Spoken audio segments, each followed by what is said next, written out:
Hey, it's Friday of Thanksgiving weekend 2020, and you are here at Litvak Leadership Live, where we talk to business and community leaders and pick their brains. And someone's computer is announcing that it's 3 p.m., so we're happy for that too. So I'm here today with my friend Paul Stensrud. No, don't mute, Paul, because I'm going to have you start talking now. So, Paul, how are you today? I'm doing very well, Sean. Want to say thank you for having us. I am very excited to have you on. I've known Paul probably for 10 years, 8 years, somewhere in that. Been involved with Paul's ministry on and off over the years, and worked with him at the jail in Clark County, Indiana, helping with the residents as they are referred to. Other people may call them inmates. The people who work there call them residents. So wrap your head around that, people. So we're going to talk today about Paul's ministry, Jesus Cares at Exit Zero. So before we go any further, let me throw up the website here so everyone can go check out Paul's ministry. But Paul, why don't you tell everyone a little bit, because I know this is your 12-year anniversary. How did the ministry come into fruition?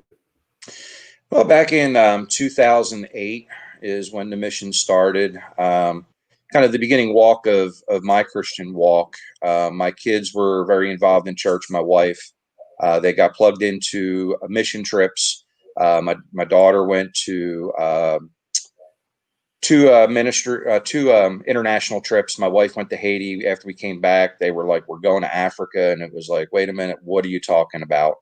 And that really opened up my eyes. I was very involved with the Red Cross for many years, doing disaster relief.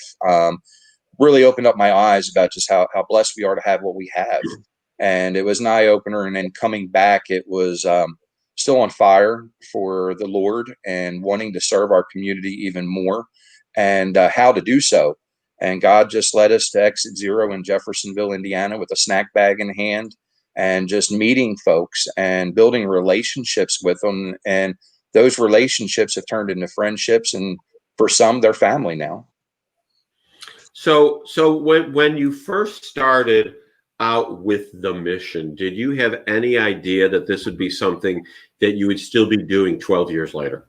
No, sir. Basically, when we were back in 2008, when I started doing Google search for homelessness in Southern Indiana, the only thing you would find is a blog.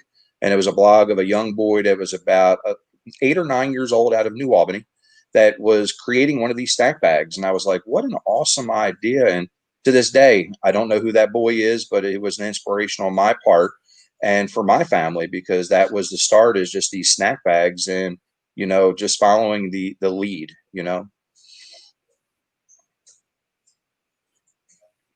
So tell us a little bit about, because I'm sure things are somewhat different with COVID. Tell us a little bit about what Jesus Cares at Exit Zero does, because what I end up telling people is supporting the homeless, but you're giving them a helping hand up, and there is a big difference there, at least in my opinion. Yeah, within the ministry, in Did the we lose you? Are beginning, you frozen? nope, I'm moving, I think. Can you hear me now? Yeah, you're moving now. Yeah. Okay. When we first started, it was all about, just giving things out left and right, just doing the right thing, making sure they survive. But as the time progressed, God started working through our hearts and started saying, handing them this plate, we are feeding them, giving them the clothing. It is clothing them. But in reality, we're only going to see them again tomorrow or the following week. So as the mission progressed, we started realizing that case management was a major issue within our community, mental health as well. Now things have turned. Homelessness isn't the same as what it looked like 12 years ago. We're Hmm. battling homelessness now is so complicated. It's just not one thing. It's multiple things at once. So it's the mental health, it's the addiction, it's the loss of a job or employment. With COVID, we have so many people right now that are new, that are in the outreach because they've done lost their job. They can't afford that hotel that they were living in just to get by. Many of them have lost homes. When the governor releases the individuals from the hotels and where they're not making their payments because they can't, we're going to be even worse off. So we had to adapt dramatically with the COVID. We can't do our indoors no more. We pretty much do everything on the outdoors. We're still providing our basic services, but as always, we send folks to our local resources. So we want to help these folks with their ID, their birth certificate, social security card. We want to get them back engaged within the community, so that way they're a citizen. They're not an eyesore, and not everybody wants to do that, and we respect that. But we just wait for that day to come when they come to us saying, "I'm ready to change." So tell everyone about, with the birth certificate, the ID, and what people need, because I know as an employer, this is very important, and this is a way to help people get out of homelessness. Yeah, the ID is very critical, and we've been blessed with Park Memorial United Methodist Church to allow us to use their address, because that's the very first thing. The state of Indiana states that you must possess an ID, or you can get yourself in trouble, and go to jail for not having an ID. So our goal is to help them with an ID, but how do you get that? So with the ID, when we're able to obtain that, that's when we can get a birth certificate, and we can get the social, we can get them their health care, so that way we can get mental health taken care of, or any physical health that's going on, get them back on medications, get them connected with other services. The main ID, birth certificate, social security card you must have, or else you don't even get an application for housing. So it's Well, critical in order to get and them you on. can't get a job. You can't Yeah, get a job. You can't have a bank account. you don't have an address to put on your application. It's like the second line. So we've been blessed to be able to provide this for the folks that we serve. So what about, and this is where my whole left brain, right brain goes. I'll see on specific corners, it seems like the same people. And, I'm trying to determine, when people are out on corners with, cardboard signs asking for money or food, if these are actual people in need, or if these are people who have said, hey, I'm going to make this my job, and they're scamming society. Do you have any helpful hints to help people determine, if they should be making a direct donation like that, or should they just be going to specific organizations? What are your thoughts on that? The last time we tried that on Facebook, it didn't go over well, Sean. But anyway, to be honest with you, we Yeah. do recommend that invest in an organization. Get involved in that organization and fully support that outreach, because that $5 could possibly hurt somebody in the long run. What we refer to is, take that $5, turn that $5 into a snack bag, carry that in your card, so that way it has a form of protein. It has some snacks in it. It may even also have a resource book or some general directions. So that way, when you give it to them, it's feeding them for the day. It's getting them through the day. And for some, they may look at you and like, well, what am I supposed to do with that? And it's like, well, your sign reflects that you're hungry. This is going to go ahead and feed you. But in reality, that's what started the outreach, was these gallon-sized snack bags. And it's something you can keep in your car, pass out your window, and still show love within the community that you care. I mean, when I was in a hiring role, I would give individuals on the corner my card and say, you're 3 blocks from our office. Go there, show them this card, and they will give you a job. And, so maybe Facebook is not going to like me when I say this, but most people would look at me and go, no, just give me money. And I'm like, no, I'll give you a job, and then you can continuously get money. And that was how, in my opinion, I decided that they were scamming, because when I've worked with you, everyone that has come for help to you that I've interacted with would have loved to have had a job, or wanted to do something to improve themselves, but wanted the opportunity. Do you know what I'm saying? Yeah, and there's so many that they want to work, but once again, how do you work when you don't have the proper identification? It's so difficult. And even with us, it's, we're homeless just like the folks we serve. We serve out of old emergency vehicles is what we serve out of. But in reality, we can provide a whole lot of love, a whole lot of direction. And it's just the tough love. It's the mentoring, Sean, because we can give and give and give and give. But in reality, what are they learning from the giving? They just know that, hey, I'm going to call Paul when I want something. And it's like, Yeah. look, it's not when you want something. God provides what we need daily. What is it you need, not what you want?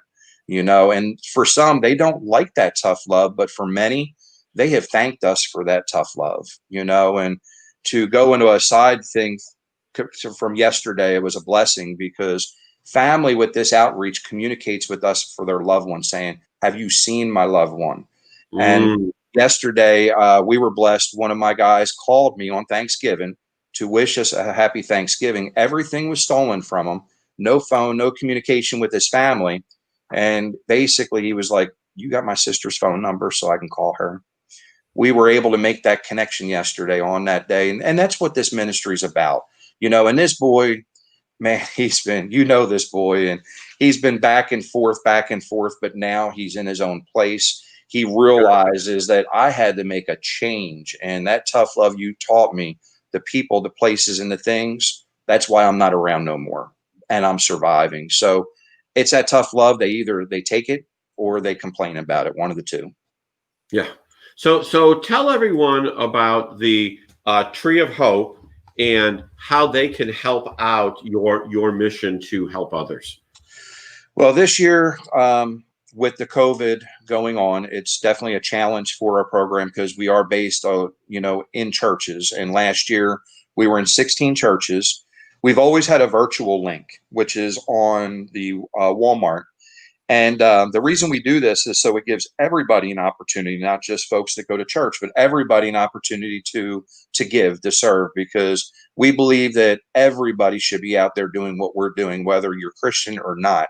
It's Right. about serving and being humane and just providing humanity to somebody and loving on them. So with that, we just ask that you go to our website if it's something that you'd like to participate in.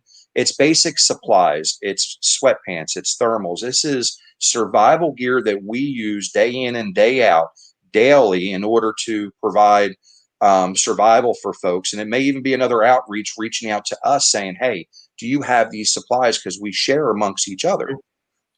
So the way it works is you basically go to the link, you'll click on the Walmart wish list, and that pulls up an updated list, and you purchase the item and it gets drop shipped directly to us, COVID free. Basically, it gets delivered by UPS or FedEx, and then it gets loaded onto our truck and handed out to someone who's out on the streets. So just like buying something for yourself from Amazon, except you're buying stuff for other people and you know the mission it's going to, so you know it's going to be helpful. Most definitely. So, I mean, let me give everyone a little bit of a testimony here because, I mean, like I said, I've known Paul for a number of years, and Paul doesn't just receive, but Paul gives. When I was at Evangel North Church and I was leading the jail ministry, and I was helping with Clark County Jail and organizing all the various churches for the Christmas giveaway, we knew we needed socks. And there were, I don't know, probably 600 residents in the jail at the time. And we wanted to bless everyone with a pair of socks. Well, and they needed to be athletic socks, not ankle socks, but knee socks. Don't ask me why. All white. And all white, no gray toes, all white. So it was very specific. And we were having different people donate socks. And inevitably, about half the socks we were getting were not socks that we could actually use at the jail. So I was talking to someone and they said, you need to call Paul at Exit Zero.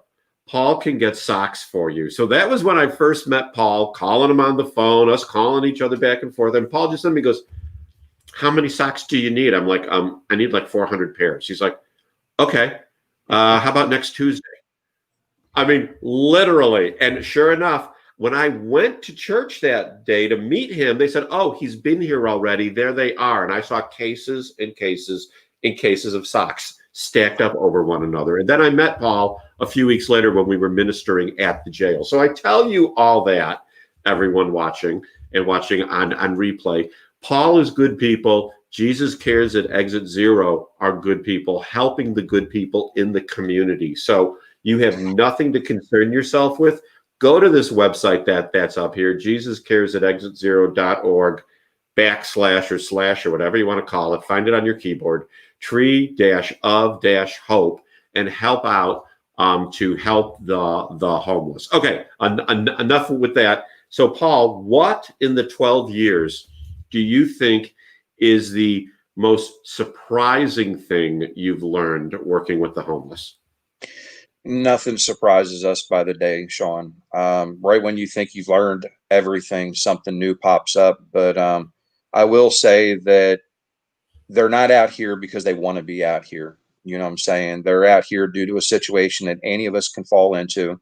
We're all a paycheck away ourselves from being in this spot. And even with COVID, you may not even have a paycheck. You're an unemployment check away because your business is closed down and now you're losing your unemployment. So it's just they're humans. They're very loving people. But we do ask that if you want to get involved in homeless outreach, we do recommend that you get connected with an agency that is connected. Don't just load your car up and go out. The times have changed. And once again, we may catch a little grief about it, but times have changed compared to what it was before. And when you go out with the groups or individuals that are familiar with those that are unsheltered on the streets, it opens up the door for conversation with them. So that way they trust you more or less like you trust me. You know, they're going to trust you when you're with me as well. It's what we recommend. So what would you say would be something what would be an agency that you would recommend that someone get involved with if they're feeling a call to help the homeless? Well, if you're in Southern Indiana, there's several that you can connect with. Exit Zero, once again, with the COVID, many of these agencies are not accepting new volunteers to begin with until the COVID is gone. But I do recommend that you connect with us. Also, Helping Hands out of New Albany. You got We the People in New Albany as well. Over in Louisville, you got Fed with Faith. You have the Forgotten Louisville. You've got Hip Hop Cares. There's so many out there right now. And if you just look up homelessness Louisville, Carrier Journal's got a list. You'll find a list of all these agencies that are out there working with people, just loving on them, whether it's a Saturday, a Sunday, or a Monday morning. So although people cannot physically go out and help, and we know that they can help by going to the Tree of Hope site at your website. What else can people do to help now? The other thing is we do have some opportunity, but it's not a large scale serving of food. So what we do request is snack bags. The snack bags that we're referring about, this is great for kid groups as well as large groups. Someone's knocking on my door. It's going to get loud for my dogs. So with the snack bags, we look for groups to put these together so that way they can come down and distribute. But once again, as they're distributing, we have to take the COVID precautions in order to work with the folks with passing things out safely. Okay, what kind of dogs are they? I've got a Yorkie, I've got a Shih Tzu, and then I have a rescued pit bull from one of my guys that was left in a tent. So, oh wow, that one's actually the quiet one. These are the noisy ones. Yeah, I was gonna say that barking. We have a Yorkshire Terrier and a Golden Retriever, and that sounds more like the Yorkie than the Golden. It is. Okay, so Paul, when you look at people bringing themselves up out of homelessness, do you see the fire in someone's eyes? I mean, how do you know when you're talking to someone that this is someone who really wants help as opposed to someone that just wants a handout? Well, for me, that's not my duty to judge. I just have to take their answer and just let them know, be straightforward. If you're going to waste my time, it's not going to get you anywhere. But if you listen to the advice and you go to the direction we're asking you to go, it can change your life. What are you willing to put into it to straighten out what's going on in your life? Um, so it's more or less the conversation. And usually when you get down to the interview process, just the basics of, do you have an ID? Do you have a social security card? The basics. But then I get into the fact of, do you have mental health issues? Do you have an addiction? What is your drug of choice? This is where you've done jail ministry yourself. Yes. Now you can start seeing a change of their face, a different look in their eyes, the way they start moving. And it's like, look, once again, you have to be honest with us. And when they're honest, they move forward. But the thing is, it's once again, not my duty to judge. We all know that we all fall short at some point in life. Some fall short more than others. So basically, they know that if they're going to mess up, they can still come back. We can get back on that mountaintop and start climbing where we left off. But Right. we want them to continue. And this is where we try to encourage them to come down to our Life Recovery Bible program on Fridays. We're still able to hold that, but it's only like 10 to 12 people because we can't have as many as what we normally have. But Okay. this is based on addiction, and they're coming in, they're being fed the word. It's like an AA, but we don't talk about it's a higher power. We talk about God, we bring scripture in. And that's really where you can start telling who's serious and who's not. Because when I have folks on the streets, like Wednesday, I had two people come to me saying, Paul, I need help. And I said, well, what are you willing to do? I was like, let's go to Healing Place. Well, I don't like that place. Well, then you're not ready. Don't waste my time. Have a good day. I don't have time to sit there and spin wheels. We know these programs work, but obviously they're not ready, and that's where when they plug into our program, we can see the change. And man, it's absolutely beautiful when you start seeing change in people from the first day they've connected with us until they move on. And it's just it's a beautiful story. There's a lot of those testimonies out there. It's just, we don't focus on them. It's not about that. It's just next person, the next one, the next one, just keep moving forward. Well, and it's like, you bring up that I've done jail ministry. I know that when I would be preaching at the jail to the residents and talking with them, I would talk to them about, an individual circle of influence. And when they get out, they may not be able to hang out with the same people anymore if they want to do something different. And I'm because you are who you hang out with. Your mama's Yeah. right. You are your friends. And if you want to be different and have a different outcome, well, you need to look at who those friends are. Don't necessarily say, I'm never talking to you again, but create a different inner circle. How does someone in a homeless situation create a different inner circle? How do you help them do that? Well, a lot of that is the volunteers. Once again, this isn't just coming down and handing out that snack bag and saying, hey, we'll see you next week.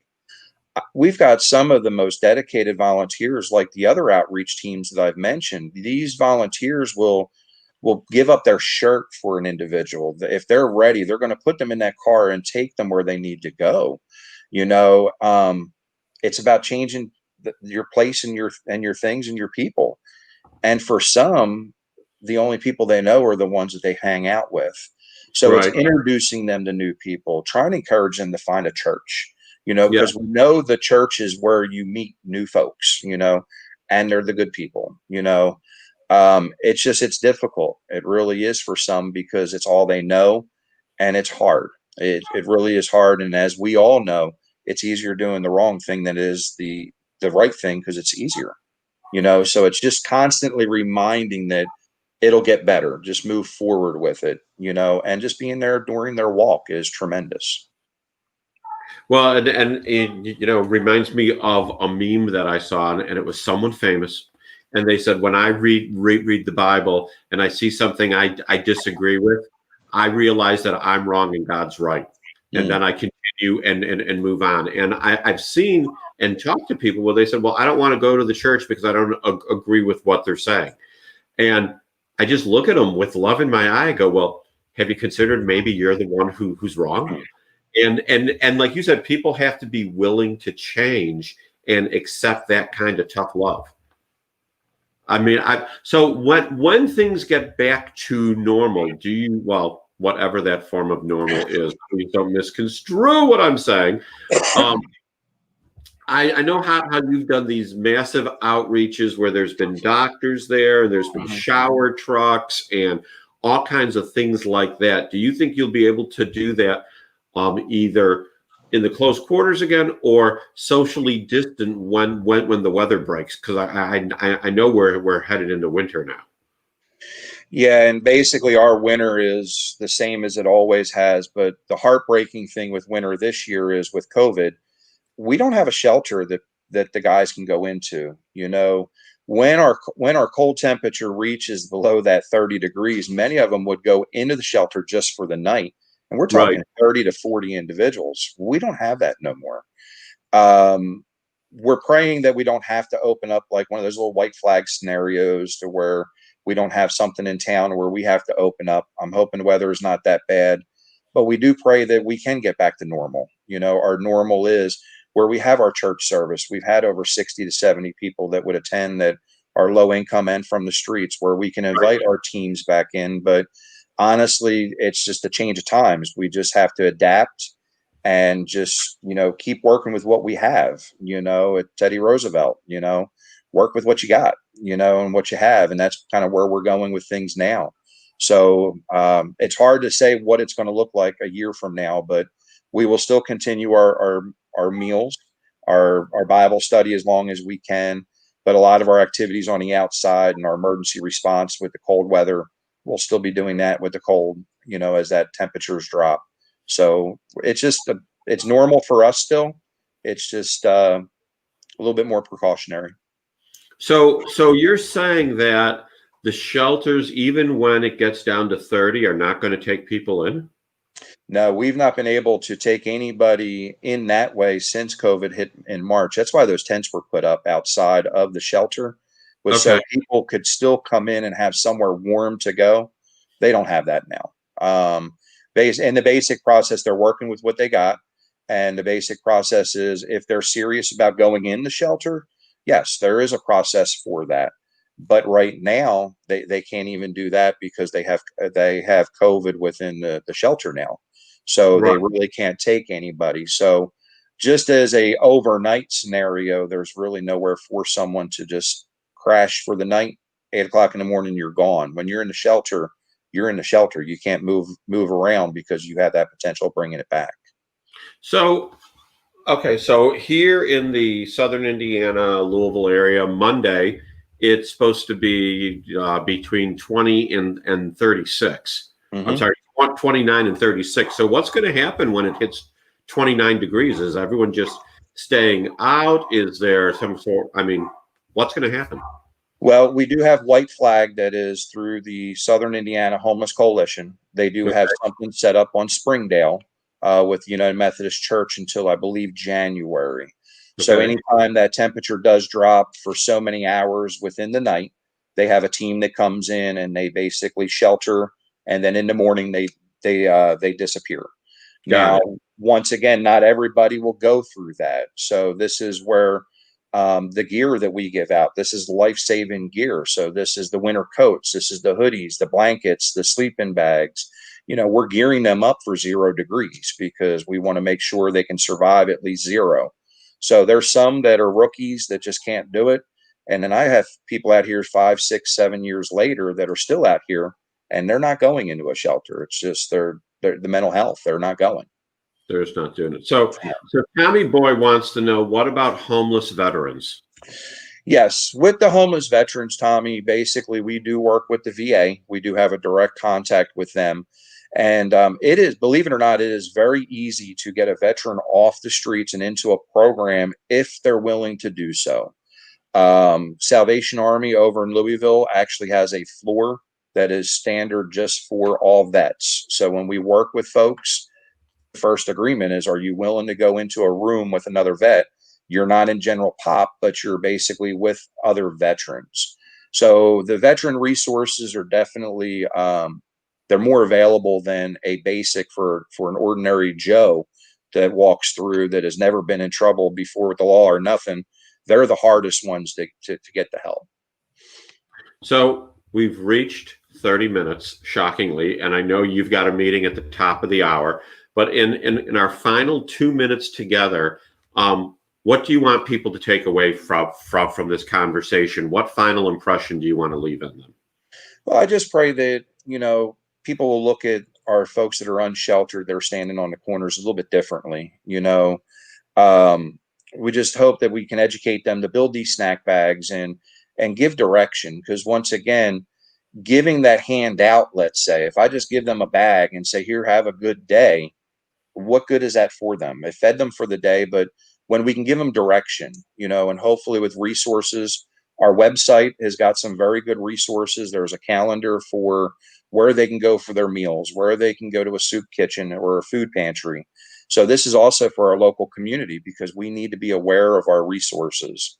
The more we get aware of resources, the more we can help our community and be able to help them out. Awesome. Awesome. Paul, you are doing God's work, and I've seen it firsthand. You're helping people, you're encouraging people, and frankly, you're doing it like a man. There's a whole lot of tough love going on. There's no patting on the head, but there's holding of hands when hands need to be held, and encouraging words. So everyone, Paul Stensrud, do I say your last name right? Is that right? Yeah, that's fine. Stensrud, everyone says it differently. Now, what's Kenneth referring about handout stuff?